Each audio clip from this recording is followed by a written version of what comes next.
آج کل آنکھوں کی بیماری بہت بڑھ رہی ہے، اس لیے میں آپ کو کچھ احتیاطی تدابیر بتاتی ہوں۔ آنکھیں خراب ہو جائے تو کالی شیشے والی اینک پہن کے باہر نکلیں۔ آنکھوں کو نہ ملیں، سادے پانی سے بالکل نہ دھوئیں۔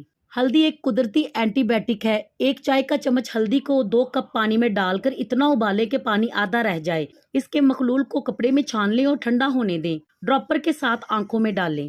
ایک چائے کا چمچ دھنیے کے بیج کو 1 کپ پانی میں ڈال کر ابالیں اور ٹھنڈا کر لیں۔ 24 گھنٹوں میں 3-4 مرتبہ اس سے آنکھیں دھوئیں۔ ٹی پیک کو گرم پانی میں ڈال دیں اور پھر اسے ٹھنڈا ہونے دیں اور پھر اسے اپنی آنکھوں پر رکھ دیں۔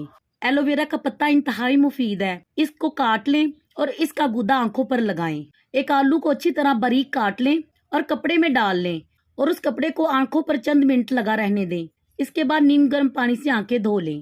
امرود کے چند پتے دھوئیں اور اسے گرم پانی میں بھگو کر آنکھوں پر لگائیں۔ 10 منٹ تک لگا رہنے دیں۔ یہ عمل آپ 2-3 مرتبہ کریں۔ کپڑا نیم گرم کر کے آنکھوں پر رکھ لیں۔